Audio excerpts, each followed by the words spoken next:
अस्सलाम वालेकुम नाज़रीन, वूब टीवी की तरफ से आज हम सेगमेंट लेके आए हैं हमारे मेहमान। और आज का जो हमारे मेहमान आए हैं वो थोड़ा डिफरेंट फील्ड से ताल्लुक़ है, उनसे हम बातचीत कराएंगे। इंटरव्यू से पहले मैं उनके बारे में ये बताता चलूँ कि वो अभी कुवैत इंडिया से, हमारा हमसाया मुल्क इंडिया से आए हैं और कुछ दोस्तों की दावत पे। तो वो ख़ास तौर पर जो फोकस जिस पे वो काम कर रहे हैं वो डायबिटीज़ के हवाले से।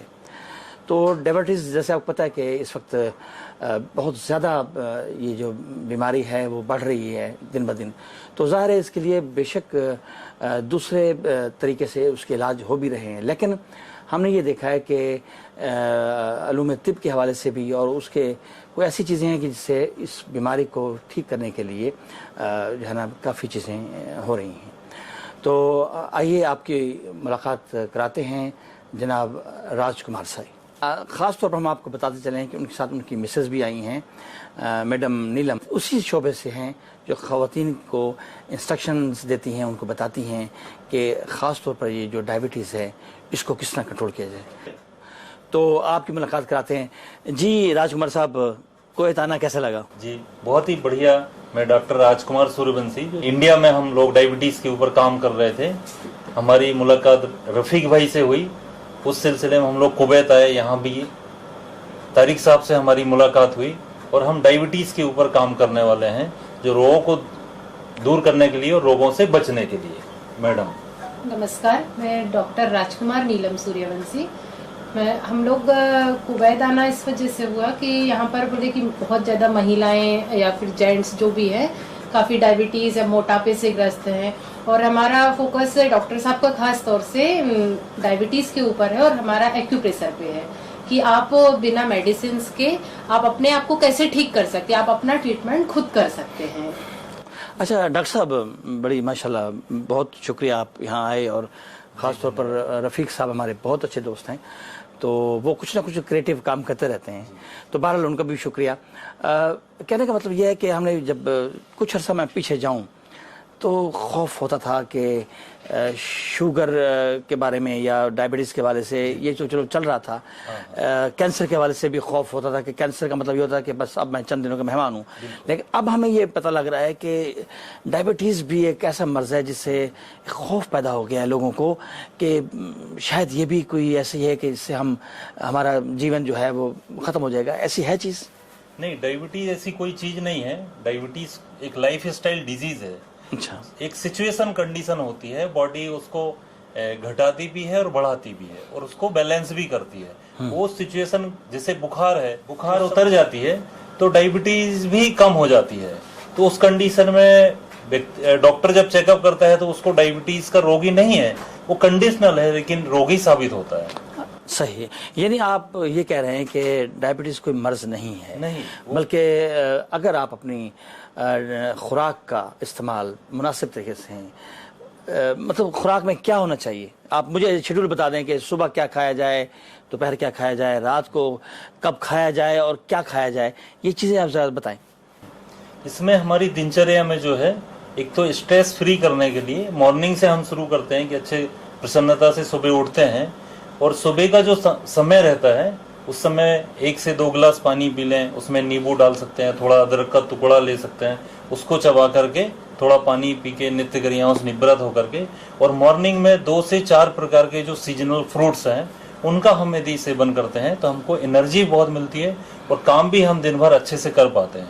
फिर दोपहर का जो लंच होता है उसमें भी प्लेट 1 होती है और प्लेट 2 होते हैं। प्लेट 1 में हम सलाद का उपयोग करते हैं, जिसमें वेजिटेबल कच्ची सलाद होती हैं, जिसमें है गाजर है, मूली है, ककड़ी है, टमाटर है और विविध प्रकार की जो भी कच्ची सब्जियां हैं उनका हम सलाद के रूप में उपयोग करते हैं प्लेट 1 में, फुल प्लेट भर के। और प्लेट 2 में जो कुक्ड फूड बना है हमारे यहाँ, दाल है, सब्जी है, रोटी है, चावल है और भी एनीथिंग्स, लेकिन प्लेट 1 हम फुल डाइट लेते हैं और प्लेट 2 में कुक्ड फूड। अच्छा, तो इस प्रकार फिर दोपहर का जो समय रहता है 3 से 5 बजे का बीच में, उस समय भी हम फ्रूट्स का उपयोग करें ज़्यादा से ज़्यादा।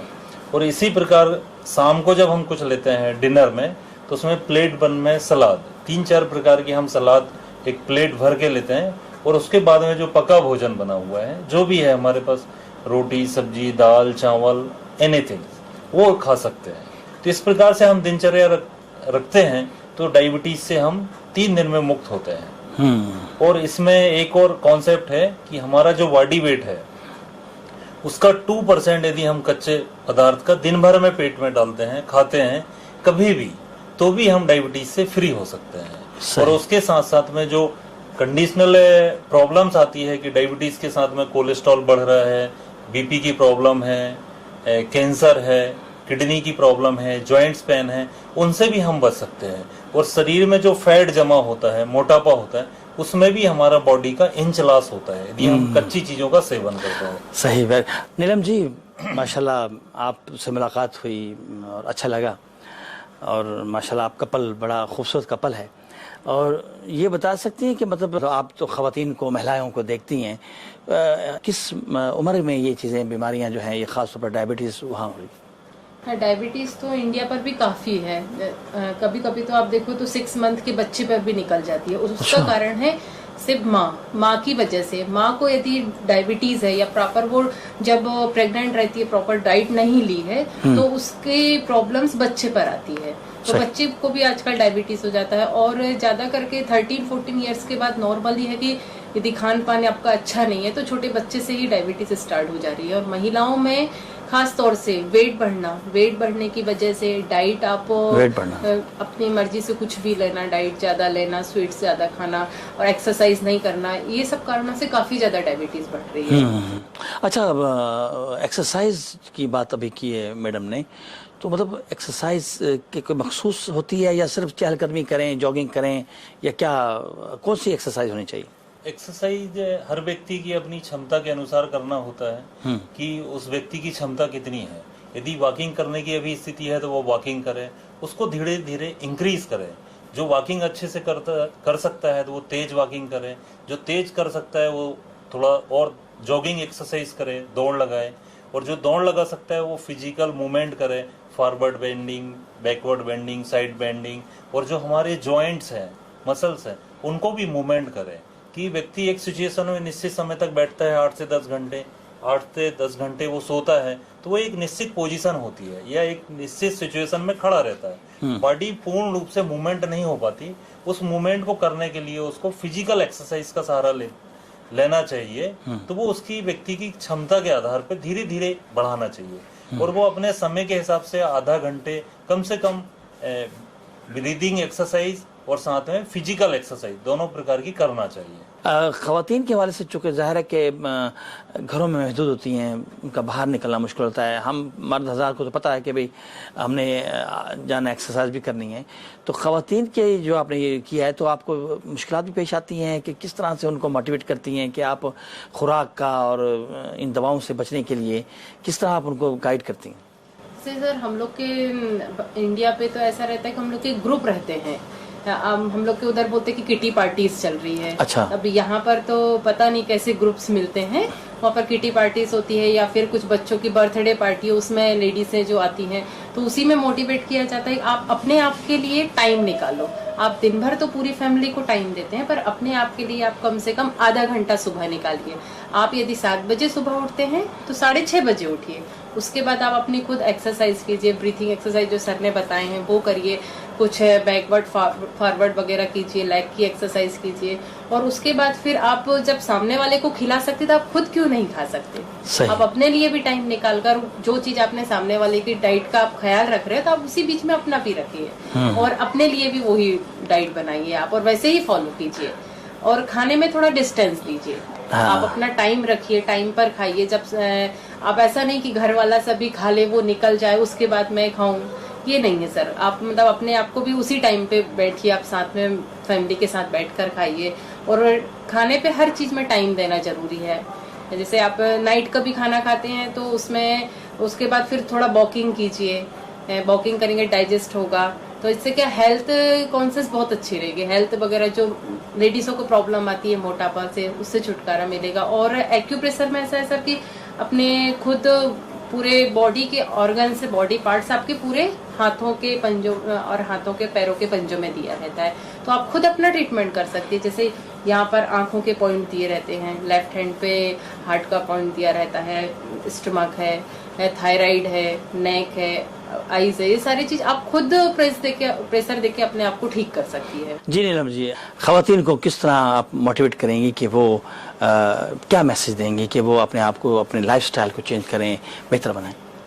मैं तो उन्हें यही कहूंगी कि आप खुद खुश रहें। आप खुश रहोगे तो आपका परिवार खुश रहेगा। और आप अपने आप पे चेंजेस लाइए, आप अपने आप का विल पावर बढ़ाइए, अपने अंदर चेंजेस लाइए कि हम बहुत अच्छा कर सकते हैं, कर रहे हैं। और अपने आप को ये है कि खुद भी टाइम दीजिए। अपने आप को आप टाइम देंगी, आप खुश रहेंगी तो सामने वाले को खुश रखेंगे। इसीलिए सारी फैमिली को खुश रखना उनकी रिस्पॉन्सिबिलिटी बन जाती है। तो वो बस अपने आप को खुश रखेंगे तो सारा परिवार खुश रहेगा और सभी निरोग रहेंगे। इनके राब्ते के लिए आपको कुछ दिए, हमने नंबर आपको नीचे डिस्प्ले पे भेज रहे हैं। आप इन नंबरों पे रब्ता करें और इंशाल्लाह इनसे जो भी कंसल्टेंसी ले सकते हैं लें इंशाल्लाह। बहुत शुक्रिया सर आपका, थैंक यू सर। हम थैंक यू रफीक साहब के और तारिक साहब के बहुत बहुत शुक्रगुजार हैं कि आपने हमको यहाँ बुलाया और एक अवसर दिया। उसके लिए हम इंडिया की तरफ से राजकुमार सूर्यवंशी, नीलम सूर्यवंशी बहुत बहुत धन्यवाद प्रेषित करते हैं। बहुत शुक्रिया। और सभी कुवैत वासियों को बहुत बहुत शुभकामनाएं कि स्वस्थ रहें, निरोग रहें। बहुत शुक्रिया, थैंक यू जनाब, अल्लाह हाफिज़। अस्सलाम वालेकुम। डॉक्टर साहब बहुत बहुत शुक्रिया, कम से कम आपने मतलब कुवैत में आके यहाँ के लोगों के गम लेके खुशी बांटने का काम कर रहे हैं और यही काम आप करते रहें ताकि यहाँ के लोगों को पता लगे कि इंडिया में कुछ ऐसे फनकार और ऐसे डॉक्टर हैं जो एक अजीब शान शख्सियत जो रहना चाहिए वो यहाँ देखने को मिलती है। जो तो मैं चाहूँगा कि ये अपने बारे में कुछ बोलें, कुवैत के बारे में। कुवैत वासियों को बहुत बहुत धन्यवाद और शुभकामनाएं। डॉक्टर राजकुमार सूर्यवंशी की ओर से इंडिया की तरफ से कुवैत वासियों को स्वस्थ एवं निरोग रहने की शुभ मंगल कामना।